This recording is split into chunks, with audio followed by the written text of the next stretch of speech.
Hello, and welcome back to another video, the last video of the summer, even though it's the beginning of September. I didn't quite get this out in August. It feels like a summery piece. It's a summery piece, so it's the last video of summer. And then I've got a couple of videos coming up later in the month, which are more seasonal. I haven't actually written anything down for this voiceover, so I apologise if I'm a bit more chaotic than usual, because I'm thinking on the spot, and I don't do that often. But this piece started off as practice for drawing hair, and I'd recently just discovered or rediscovered this new technique that I wanted to try, which was basically blocking out the shape in a colour and then erasing it on the inside, which you can see is what I did for the hair, what I did for the hand, which was actually really helpful, and for the little dragon.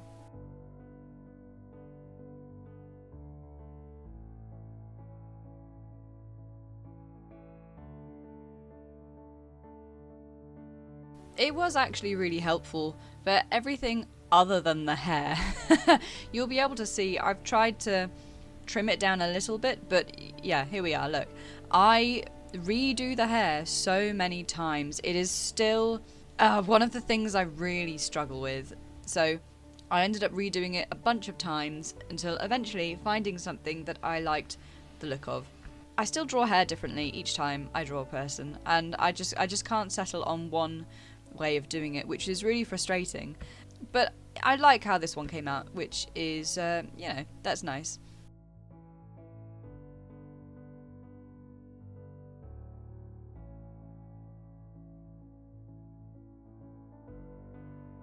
So this is the part where I end up going back into the reference photo and blocking out the shapes and the flow of the hair, and that really helped.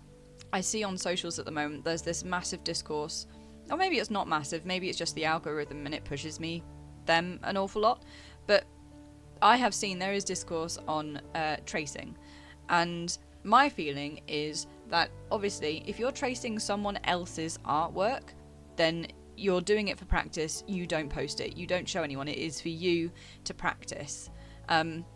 But if you're tracing a reference, that's how I started off drawing when I was a kid. I would literally print off photos of wolves, because I was obsessed with them, and that was the only thing I drew.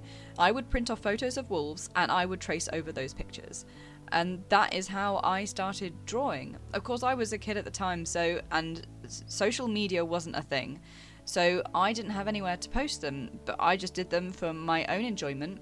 And that's how I got better. It helped me learn the proportions, it helped me learn the shapes, because I've got no formal training in art. It is just me making it all up as I go along. So yeah, if you've got to trace over something to get the general shape down, I don't personally see a problem with that. Just obviously don't trace over someone's artwork. I feel like that goes without saying, and I shouldn't have to say it, but I'm going to say it anyway. Don't take other people's artwork and trace over it and then call it your own. That's not cool. A lot of my references that I use, I get off Pinterest, which I'm hearing a lot about now is not a great place for references. A lot of it is now just AI art. So I tend to go for using the photos that are of people posing, because I'm really bad at thinking up poses, like what the person is doing in the piece. So I like to look up and use pose references to help with my art, because apparently I've got no imagination. But I do also use other people's art as a reference in terms of like picking out different things that I like. So I might come across a piece of art and I like that they've used a pencil texture and the piece is very rough and sketchy, and I might try and emulate that. So I'm not copying the piece of art they've created, I'm trying to copy the style that they've used. Or I might see another piece of art from a completely different artist who colours differently, or I might see someone who does eyes differently. So that's how, from what I've looked up on the internet of how to develop your art style, that is what you do. You pick things from different artists that you like the look of, and you amalgamate them all together to have your own style.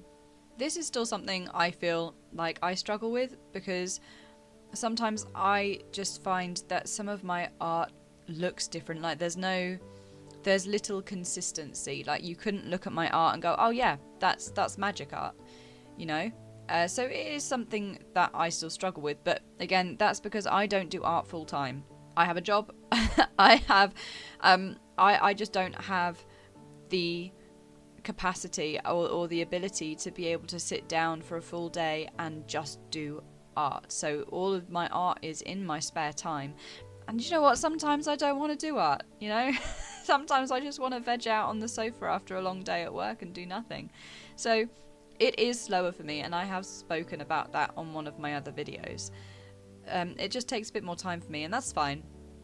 I do feel like I'm slowly getting better. Like I do see improvement, and I have made an effort this year to try and draw more.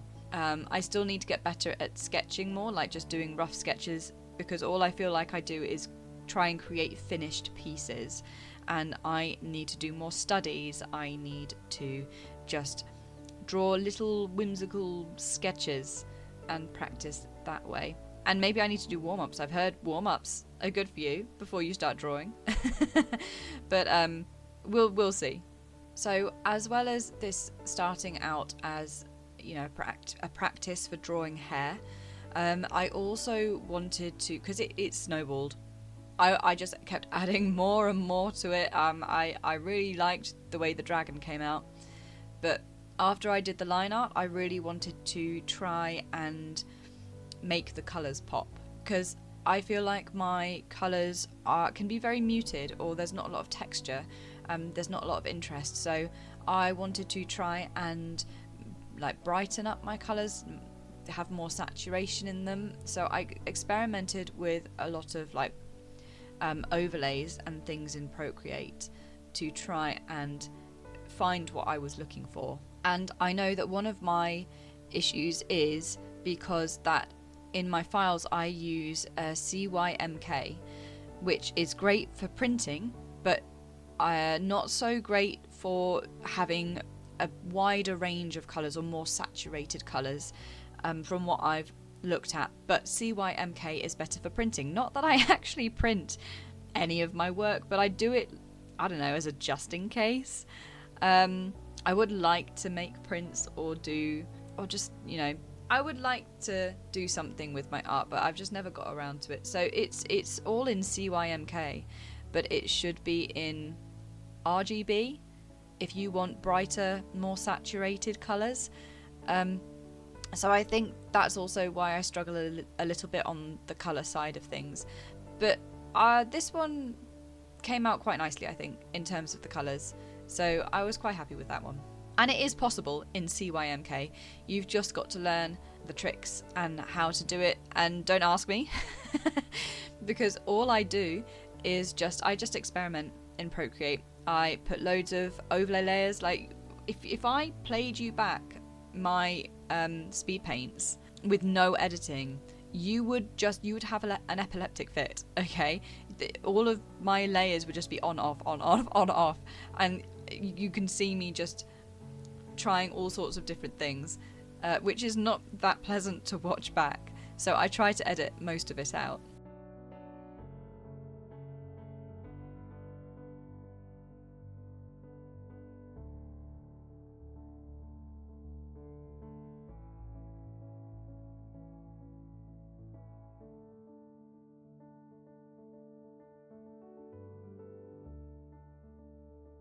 Anyway, so I finished the piece and then thought it was boring, and I didn't quite know what to add to it. Backgrounds is another thing that I struggle with, and I wanted to add something. It felt like it needed something more, so I decided to go in and add a background to it. I don't hate it. I don't love it. It's there. Hopefully it looks okay. For the bush at the front, at least, I would recommend having the shapes first and then outlining them, because when I tried to just line work the bush and the leaves and things, it was harder to colour in, I found. So I don't know if you're doing it the way I do it, which is using brushes with foliage shaped, sorry, there's like a car outside. If you're using foliage shaped brushes, maybe do the shapes first and then do the line art. I need to work on my backgrounds, but I will keep slogging away at those. But anyway, this is just me just doing a little hello for the end of summer. I hope you had a lovely summer. Me, I am quite happy we're coming into the burr seasons. I love a jumper. I love being cozy. Oh my god, is that car gonna stop? But yeah, as I was saying, love a jumper, love being cozy, can't wait to light. Oh, I don't even think I have any candles left over from last year. I need to get more candles, nice smelly candles, and it's gonna be great. I'm looking forward to it. And you know what? I actually can't wait to have a cup of tea or a cup of coffee without overheating, because I love a cup of tea and a cup of coffee, and it's just been so hot over the summer that you don't even want to drink those things. So I'm looking forward to just being able to drink hot drinks again. But yeah, so as I've said before, I've got 2 other videos coming up. They have been done, they have been scheduled for September, which I think is a good thing because I've actually started a new job. And it does involve quite a bit of studying because it is it's going into something completely different than what I've ever done before. So yeah, it involves some more studying. So I don't know how that's going to eat into my spare time at the moment. Obviously, hopefully, I'll still be able to sit down and do some art in between things, but we'll see how it goes. But for the month of September, I'm glad I've got those 2 videos scheduled at least to show you, so I'm not stressing about that, and we'll just see where October leads us. But yeah, I hope you've had a great summer. I hope you're having a great day, and hopefully I'll continue to see you along for the rest of my art journey. I love you. See you later. Bye.